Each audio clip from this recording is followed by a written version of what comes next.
Here is a question on general organic chemistry. Read the question carefully and think about the answer. Let us solve it step by step. Let us first understand the key concept here. The dipole moment of a para-substituted donor-acceptor benzene depends on the conjugation between the electron-donating group, NME2, and the electron-withdrawing group, number 2, through the aromatic ring. Greater conjugation leads to a larger dipole moment due to increased charge separation. Moving on to the next step. 4-dimethylamino, nitrobenzene has NME2, strong donor, para to number 2, strong acceptor.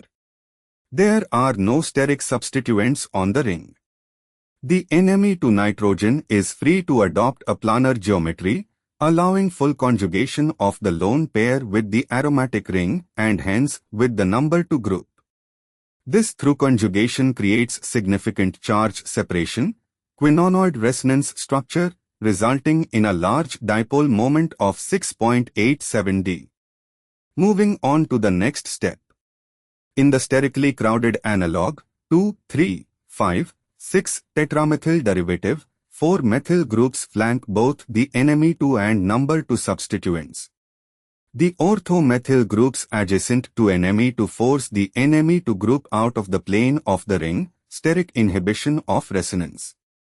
This disrupts the conjugation of the nitrogen lone pair with the pi system.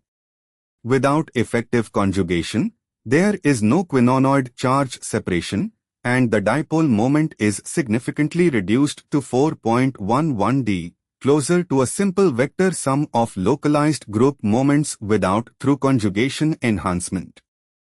And for the final step, option B reverses the values, but compound A, unhindered, must have the higher dipole moment.